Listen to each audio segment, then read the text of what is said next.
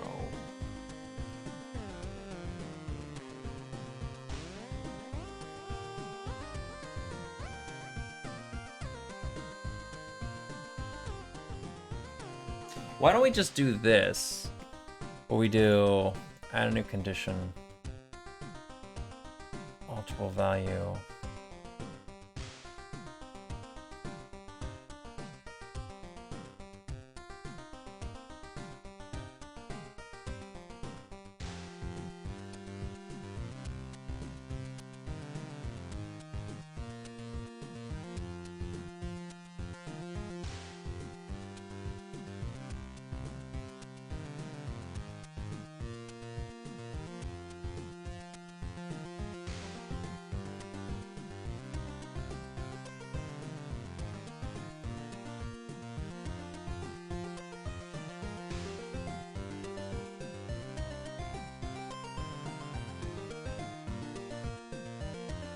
I feel like this is what I did before, but it didn't work.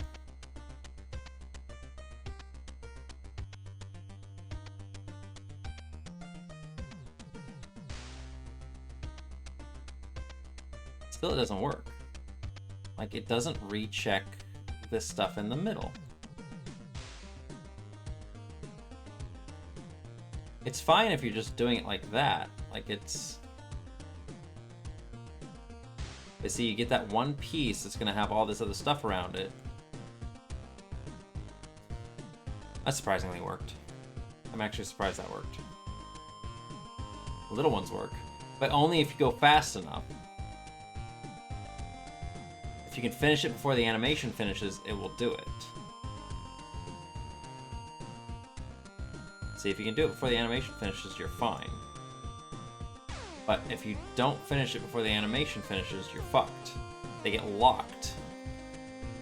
And I don't know why the pieces are getting locked like that. Is it because...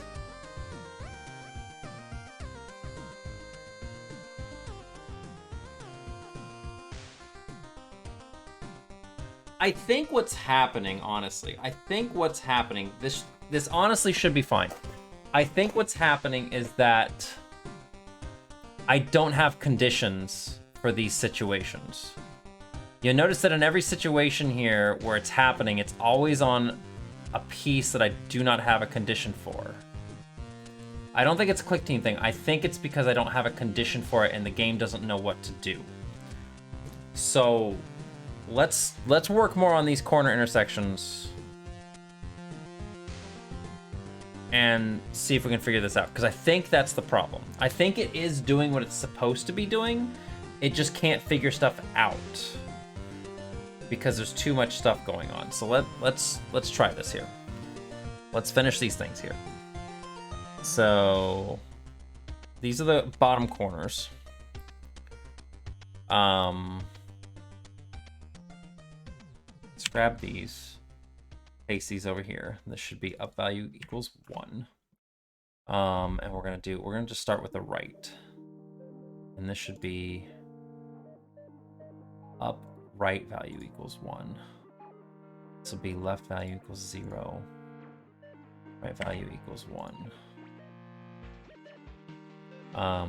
This will be 0 too. So now if we're in a position and it's the upright and right, that means that this thing here needs to be plus left equals 0. That would mean that left up anim would be 1. Down left anim would be 3. The up right anim would be 9. And the down right anim would be 5, 6.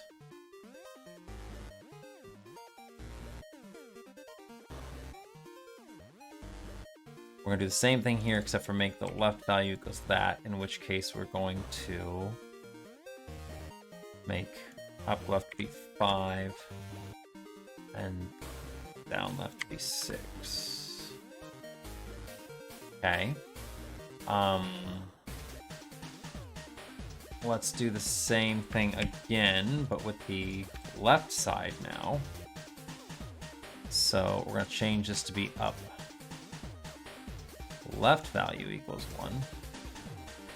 Left value equals 1, and right value equals 0.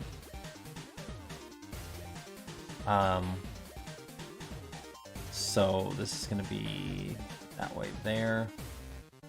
We're going to set our upright and to be 2, down right and to be 4, up left animation would be 10, down left animation would be 6. Copy and paste that. So then we make it if the right value also equals 1.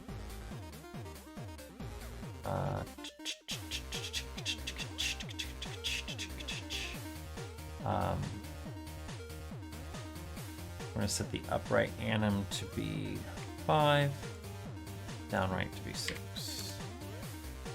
Okay, so that should be basic.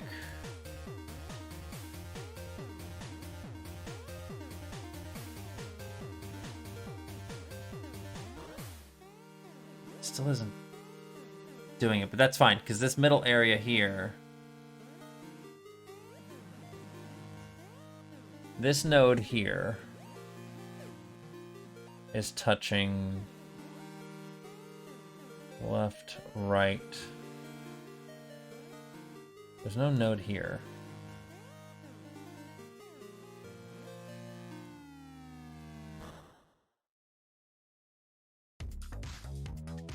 See, this makes sense because this is touching, I think.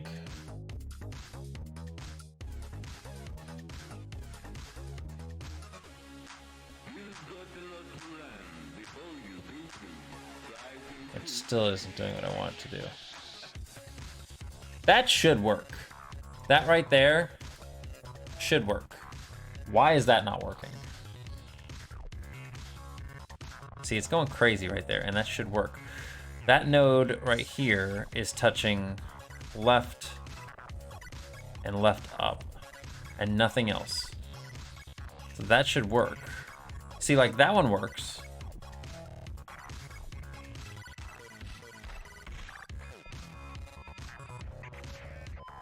Corner pieces equals 1. I think is where we're at right now, right?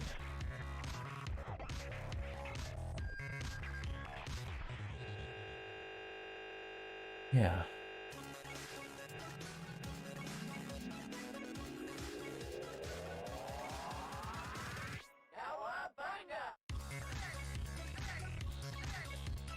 Activated corner pieces equals 1. Down right, or down and right, down left, down left, down left, down and left, and right. Up. Up right, up and right. Up right, plus the left. Up left, up left.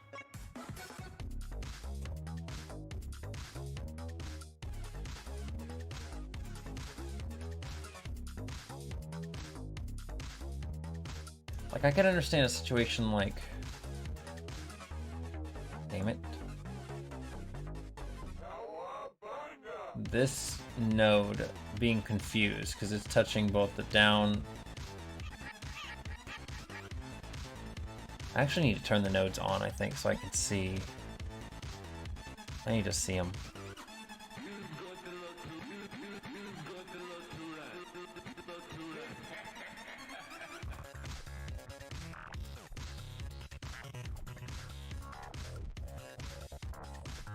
It's weird to me that if the animation is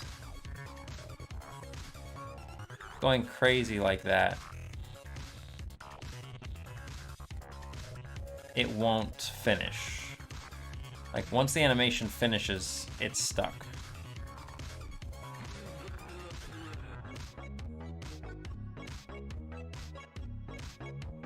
You know? Like, once it's stuck somewhere... Curious about this too, though.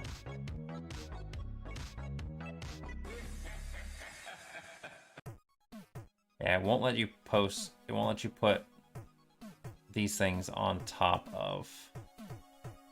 You can put them there, but you can't put anything in these middle areas like that, which is exactly what I want. You should not be able to put them there.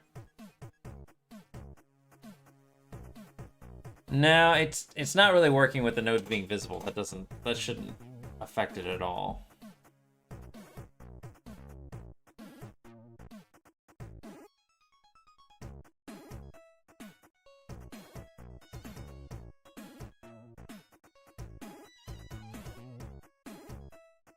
As soon as it like stops the animation like that, it's like fucked.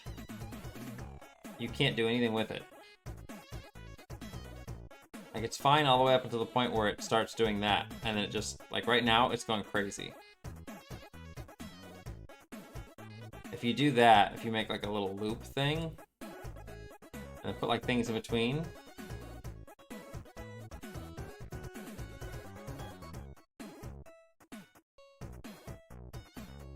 I gotta reset it. But like put a... God, why can't I fucking just go in a straight line like that? How does it do that sometimes? I don't understand. There it is. There it is again. So it's...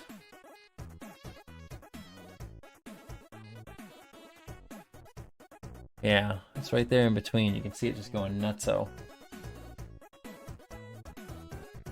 Okay, so I thought it should work. Like, especially, this is the one that really gets me. Like, it works there, right? Like, it works there. But if I do it the other way, it doesn't work. Doesn't that work from that direction? It's like these are getting set, and they're never getting changed again. They're never checking for change and resetting.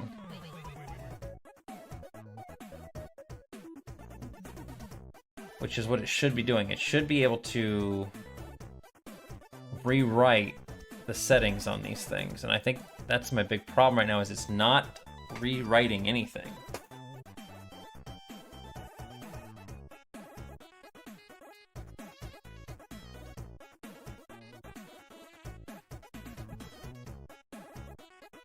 So when we're setting the stuff down here,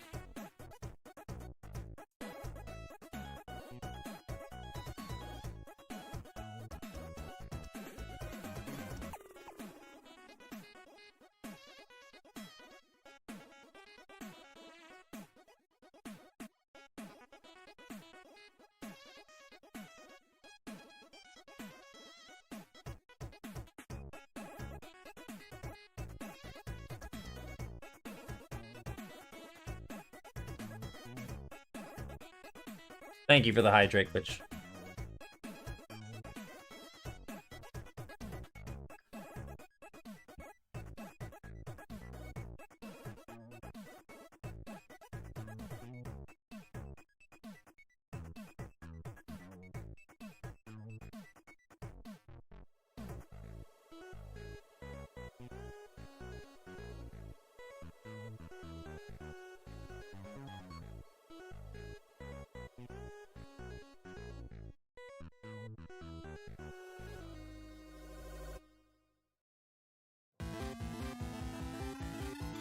Oh, I know what's going on here. Oh, this is dumb.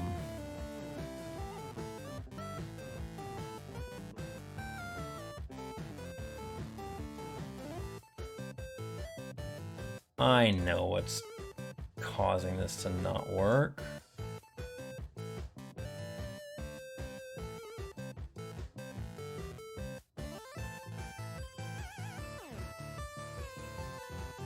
I can't believe I did that.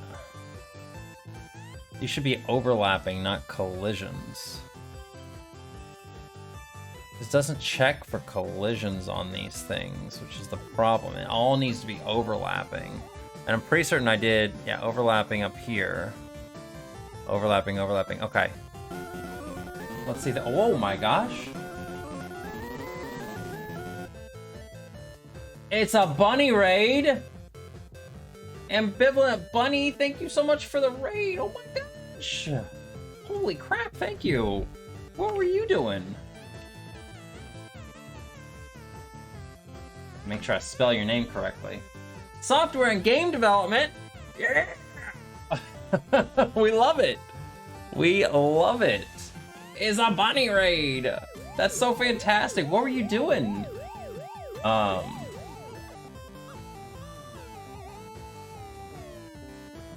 Fail, I forgot to copy my own name.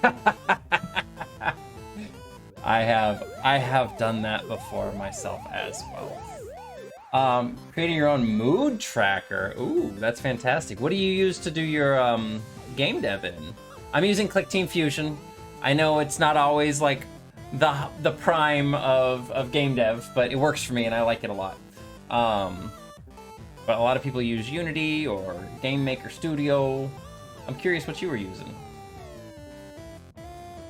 Hello, Raiders. Yes, hello, Raiders. Thank you so much for popping in. My name is Bosk, and I do a lot of software and game development lately. I used to do like variety streaming, and then I would do game dev on Thursdays, but lately it's been pretty much game dev all the time because I've gotten really into stuff.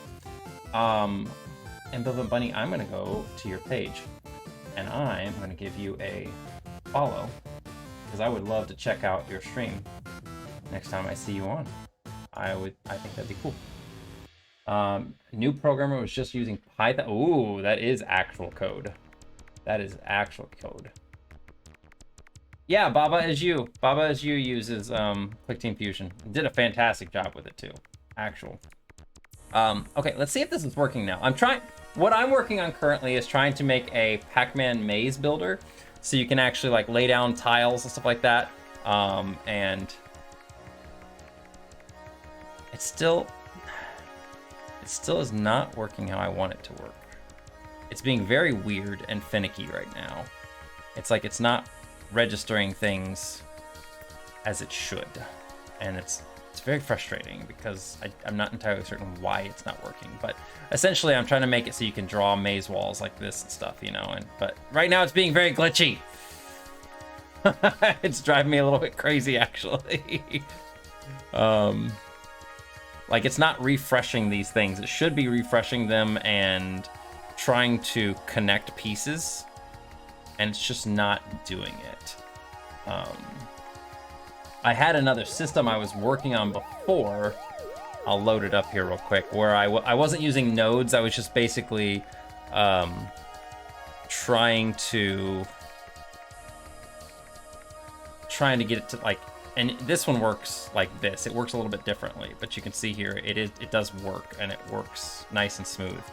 But the problem is that you can't put like a piece like that and then put another piece next to it in a grid space. It connects them automatically, and I needed to have like a node system where I could have pieces be next to each other. So the other one I'm working on here is working to that degree. Like I can put a piece here, put one right next to it, and I can have these like individual nodes, which is nice. And I can put a thing in between and connect them, and it's really nice. Put that there and connect that there, and I can do that. But for some reason, if it doesn't like something, it runs through the animation, and then it's not refreshing the animations, and that's the part that's getting me. That's the part that's frustrating me, is it's not doing these pieces. How do you code in this thing? So Clickteam Fusion it's a drag and drop interface, but it's still very much similar to normal coding. You have your event editor here. You have like objects that you create over here. So these are like my objects that I've got for everything. And then like let's make a new game, for example. Let's say we make an active object, which is for some reason this godforsaken diamond thingy. Okay. Each active object, you can change the animations and stuff in it, so you have like your different directions that you want to set things to. You can use them for like if your character's facing up, you can have an up direction, or you can use them for your own miscellaneous things, whatever you want to do. But like you can also have alterable values for things. So we could do a thing like here, we could have like an alterable value A that says movement. We can have this be X pos. We can have this one be Y pos. And then we just basically do a thing here in the event editor where you have your keyboard thing, keyboard. Repeat while a key is pressed. We're gonna hit up, and we'll do Alterable value add to. Actually, this would be subtract.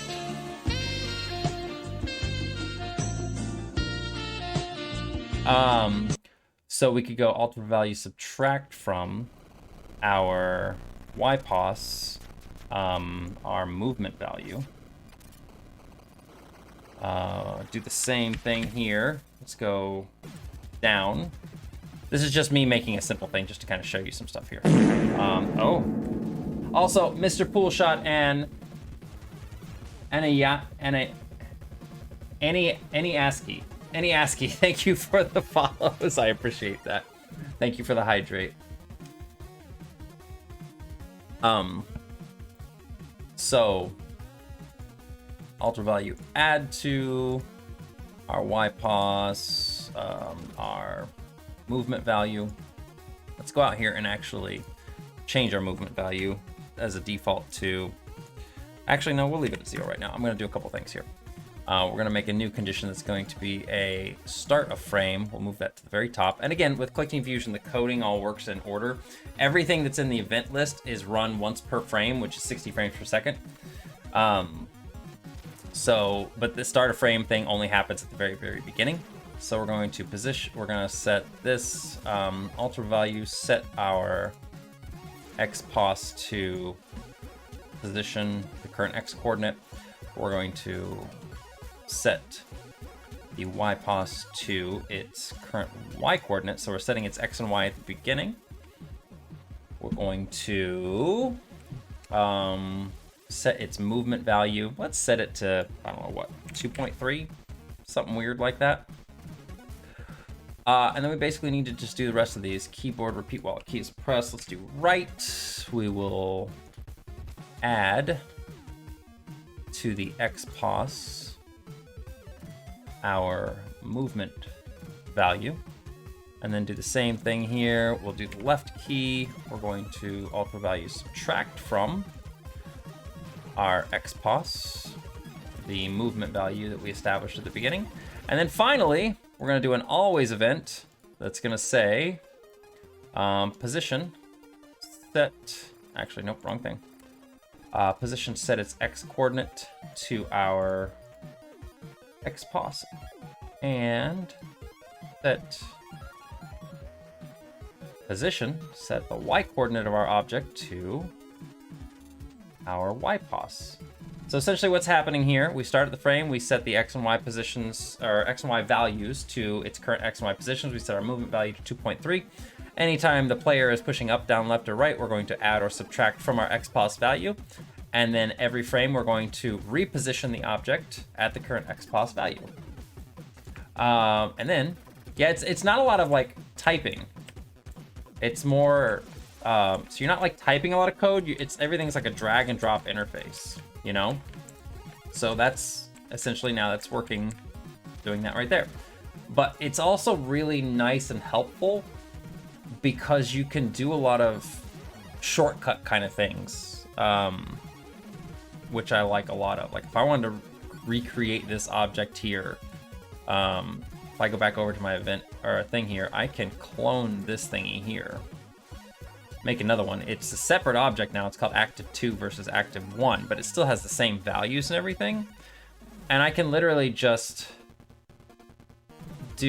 I could just copy and paste all these things in here and just drag these over here. Now it's not going to work the same. It's going to position everything on the same frames as it is before, because you can see here it's setting the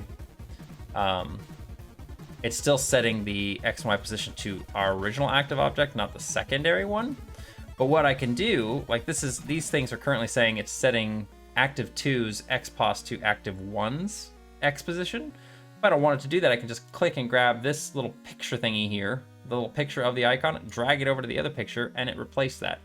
So now it'll do its own individual code for that instead. And you can do the same thing, I think, for all these too. Yeah, you can just drag and drop these in here.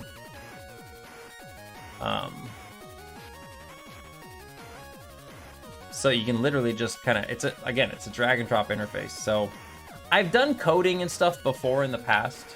I have done, I used to do basic programming like way back in the day. And now each one of these objects should work on their own. They still are tied together, but like I could do something here, like I could go to this one, set my movement to 1.6, and now it should, you get different movements for the two of them. So that's just kind of a quick little tutorial of some of the things with Clickteam Fusion and what you do. But you can do a lot of cool stuff with it. No, I don't want to save it. Currently, I'm working on, this is my maze creator, but I have created a maze generator, which is what this is right here, and it's actually generating a Pac-Man maze from this little tiny image at the top corner up here. This little tiny image, it's taking that, reading each individual pixel, and creating a maze out of it. And it just generates these things like quickly on the fly. So, and I've got my little movement engine in here, so I can actually test out the mazes if I want to. But yeah, like I've got a whole bunch of different things in here right now. It's a lot of testing and stuff. This was the maze that Donnie made. And I even have like different visual styles and stuff for it too, so you can play like the classics and stuff.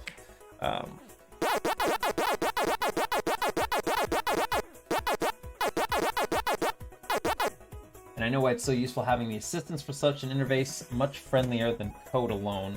Yeah, but like the thing is, and one of the reasons why I want to kind of get into Game Maker Studio or Unity, preferably Unity. I would probably go to Unity if I started learning anything else.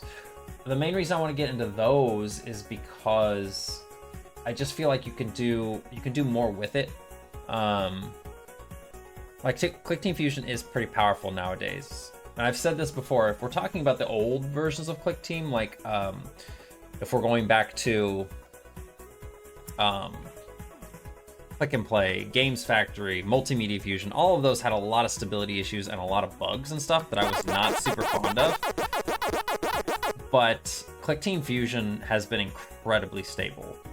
And usually if there's ever any sort of issues with the program, or any sort of issues with my own programming, it's usually my fault. It's not like a glitch in Clickteam, it's not some weird bug, it's usually just my fault. Like, it's something that I either didn't know how to do or I did it wrong, something like that. So Clickteam Fusion I can definitely recommend to people. Previous iterations of the program, not so much. Yeah, and a lot of programs nowadays, none of them do just code. That's kind of what I was getting to, is that like even Unity is a lot of like actual code. Or a lot of actual like user interface and stuff, which I think is cool. I watch, I don't know if you guys have ever heard of her. I have rated her a couple times. Her name's Sympathy. She's fantastic. She's super sweet. She's a wonderful streamer. I actually really, really enjoy watching her. Let's see if I can get her name right. Is that it? Nope, I got it wrong. I think that's it. There it is, yep. She's wonderful. Like, she's really, really sweet, and she's a lot of fun to watch. She's very entertaining, and she explains a lot of stuff that she's doing. And she's kind of learning a lot of stuff in the process, too. So, I mean, she's just very, very entertaining. If you're not watching her and you like to watch somebody who actually does, I believe she does use Unity, then give her a follow. She's really great. And I know a couple other people that actually do game dev through Clickteam Fusion as well that I watch on a pretty regular basis, too. But one of these days I may jump into Unity. For right now, Clickteam Fusion works for me. I just need to figure out why this isn't working for me. I've got an issue right now, and I can't figure out why it's not working. Why is it not rechecking these things? It's like once they get stopped, they're stuck. If they're not, that's the problem. Once they reach the end of their animation, they're done. But why?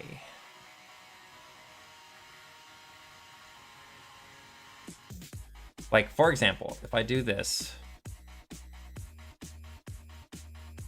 I can click in there and it does that, it's fine. If I do these, click in there, it's fine. If I do this, it goes crazy. But if I do this, and then click it before it finishes that animation, it's fine. What if we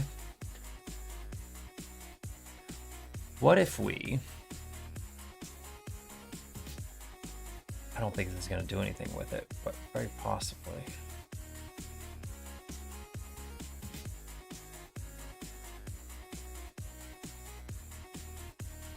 Let's do animation, change animation frame to 0. Animation change, animation frame to 0. Alright, and then let's go over here.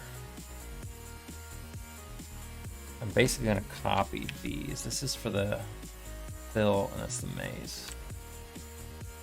The main problem with this is that I don't have icons for a lot of these icons, so unfortunately it looks very messy because I don't have these things. All just look like white blocks, but they're actually different, but the pieces themselves are white. All right, does this work?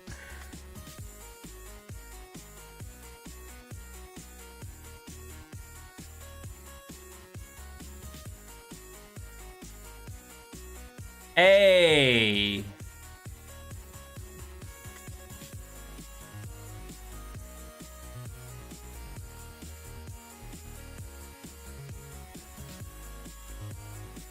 That doesn't make any sense why that's not working. The algorithm events, yeah. Like, this doesn't make any sense why that's not working. That should work fine. If I put another one in there, it works fine. If I go down, like here, that doesn't work. Is that? No, because that's default.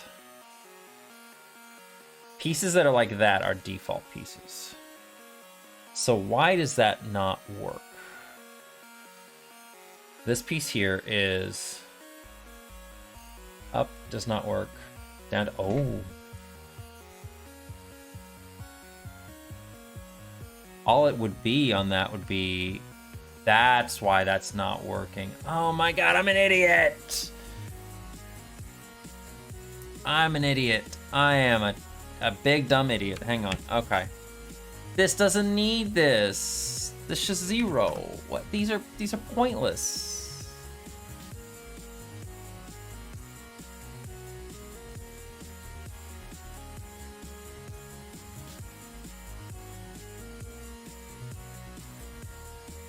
I don't need that. I don't even need this up here. Like, what? No, this equals 0 too. Oh my gosh, I'm confusing myself tonight. I am, holy moly. Okay, now this should work. That was my own fault. Nope. I mean, it kind of works, but it's because I don't have. Yeah, I don't have the down. I don't have the down and the up things working yet. Okay, but we're at least better than we were.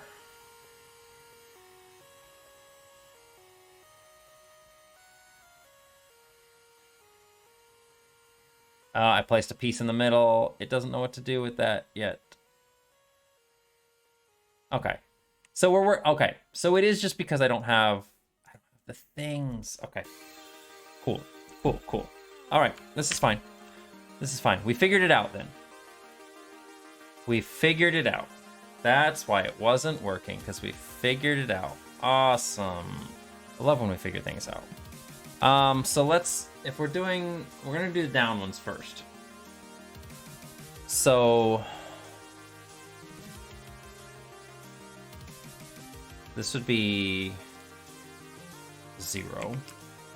And this is my own madness that I've created here. This is not this is not a good example of stuff. So this should be down, let's say we do down right value equals 1. Okay, so for down right, if we are up value equals 0,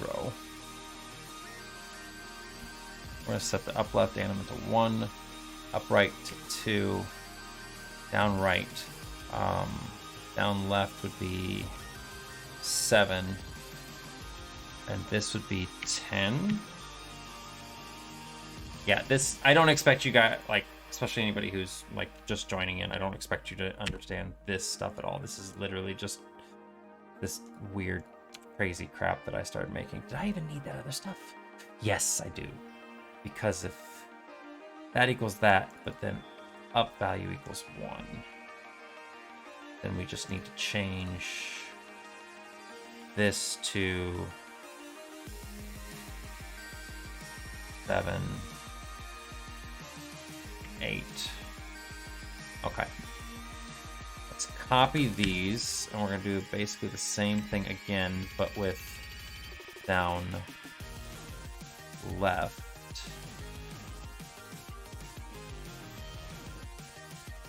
You know, I actually should move these around. Yeah, hang on. I'm going to move these around. For all of these things, we're going to do...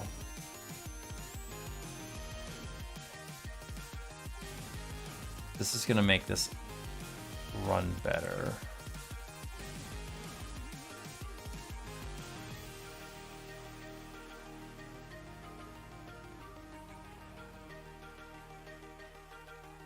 Oh, shoot. Oh, well, whatever.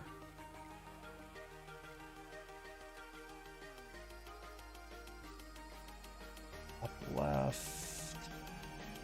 Yeah, the thing like I said, the thing I really like about Clickteam Fusion is that it looks simple, but it is capable of doing a lot.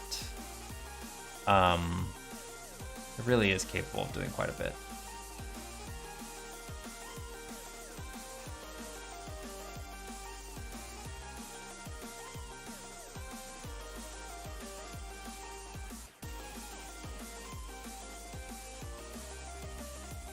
Okay, so these ones need to be changed to down left value.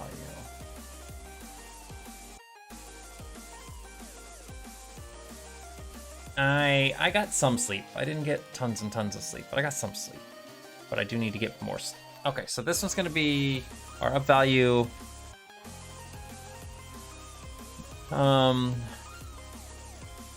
So up and right. Down left anim would be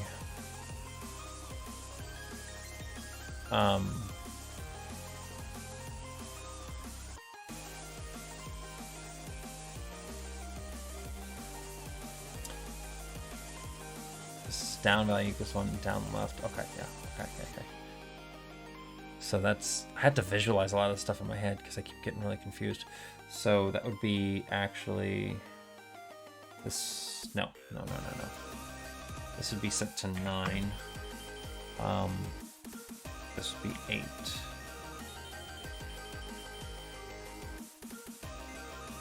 Again.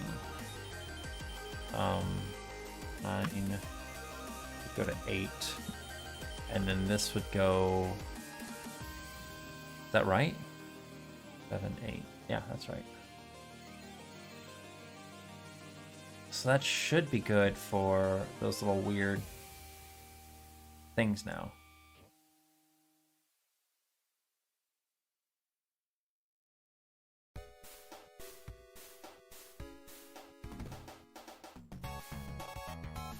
Okay, so that's all the little corners. They should...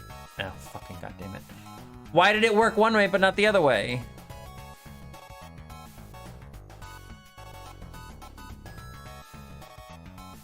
Oh, because I didn't do the up left values. I did the downs. I did down right, down left. That's right, I gotta do up left.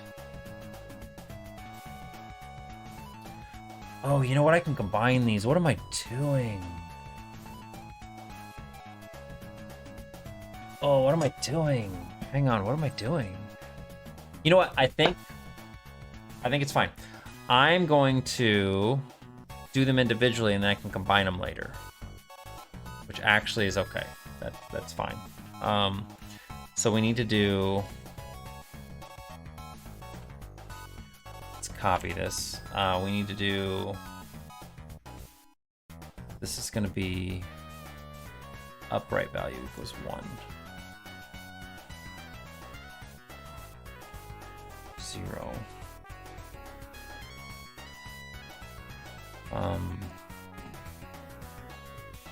So we gotta get our little bottom pieces here. Down left will be 3. Down right will be 4.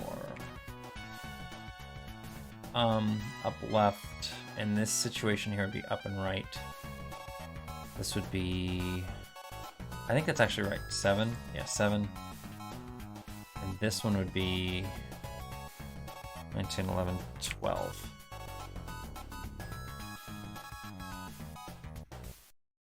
Copy that.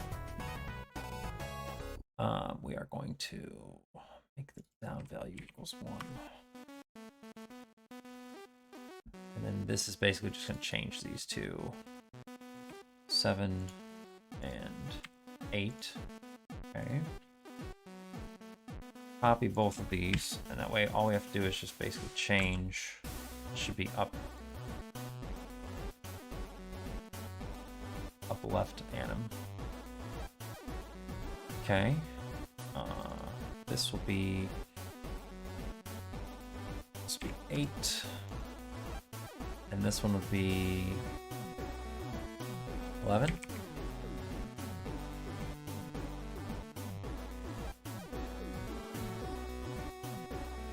Okay. There we go. This should work.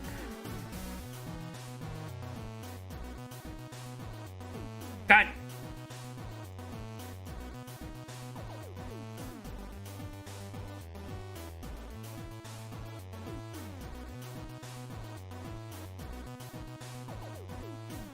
So it does fix, but it just doesn't know what to do. Ooh.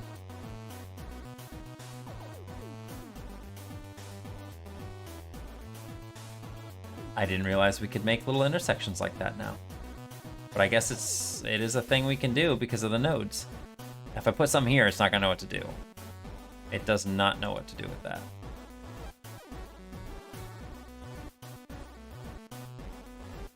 The nodes are being created, but it has no idea what to do with these situations. So we're gonna have to do a lot of different stuff on that. But that's cool though. We space them far enough apart. The middle one does not work. No, up and downs don't work. Oh, that's because this doesn't work. Yeah, we gotta fix that one. What is this? Why is that not working? Up left anim. Up left.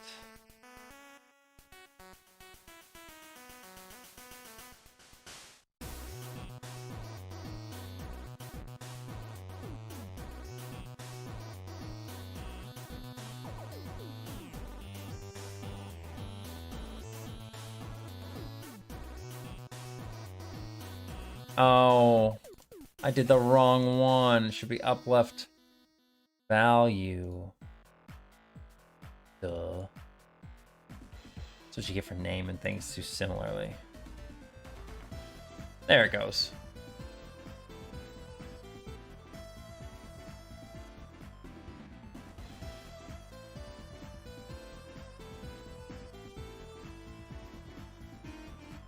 Okay, why does that not connect?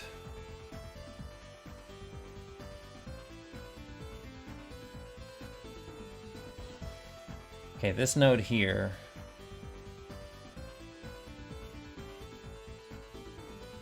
is touching all 4 directions, and it doesn't know what to do with all 4 directions. We don't have any sort of a situation deemed yet for all 4 directions, so that's why it doesn't know what to do. Okay, so that's fine. That's fine. It's working fine. I like where it's going. Now, what I can do here, like I said, I can condense all of this shit. This all can really be condensed. We can essentially move this there. Anything else with down right value?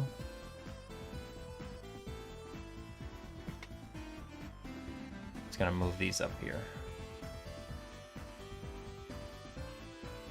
And then we can just basically combine these in here and get rid of all these. Okay. So we got down left values. Oop. I should have more down left values down here. 2 more, okay.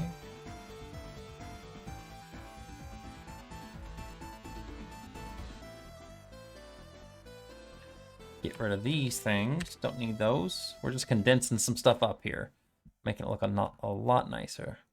So upright value. Combine those.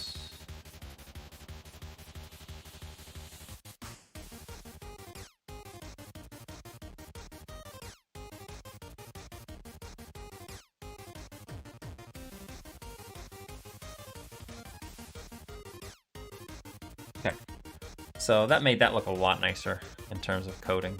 It should all work still the same.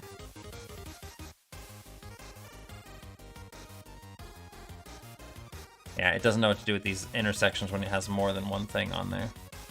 That's fine. And I really need to make it so I can delete pieces, but for right now, we do not have the capability to delete pieces. Yeah, see, it doesn't matter which direction I come at that at. It's not going to know how to handle that.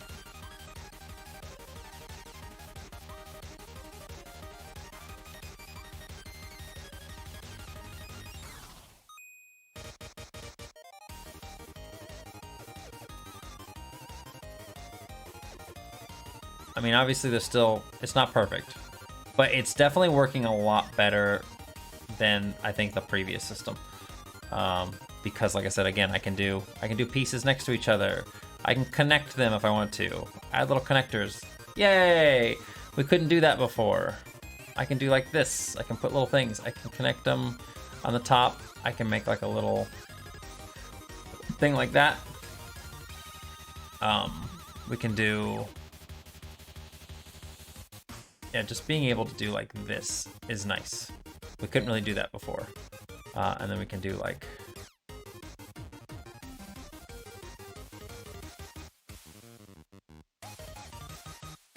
And Pac-Man could travel in between in that middle path there. Right up and through here. And then over this way. So, definitely coming along pretty well. I think it's coming along pretty well. So, that was all the one angle intersections.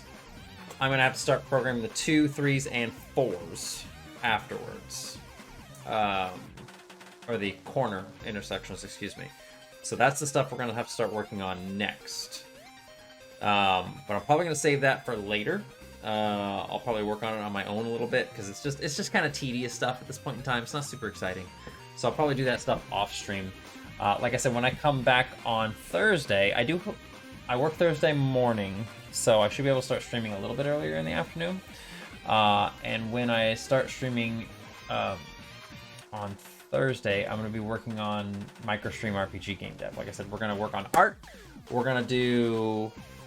we're going to be working on monster creation. So if you guys have any ideas for some monsters that you would like to see in, like, you know, like the first dungeon and stuff. Hey, Sympathy's actually streaming right now. I didn't realize she was actually streaming. We should probably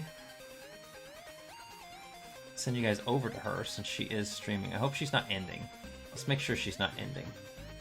I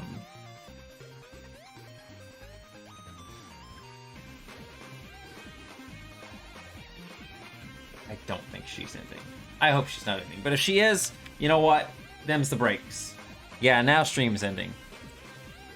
I'm gonna send you guys over to Sympathy just because I was talking about her before. Like I said, she's wonderful. Go say hi to her. You have ideas for monsters? All right, Molt, bring them. Thursday, bring those ideas for monsters because I need some more cool ideas. I have one that I really want to draw, and I did start working on it, but I didn't finish him. We're gonna work on that. So we'll do that. We'll work on some monsters, maybe some like attack animations because we need to get those in the games and stuff too. So we got a lot of stuff. We got a lot of work on MicroStream RPG to still get done. But thank you everybody for joining. Thank you so much. I really, really appreciate it. I also want to say thank you, Ambivalent Bunny, for the raid. That was super nice. I don't know if you're still here or not, but I really appreciate it. It was great. And I hope you all have a wonderful evening.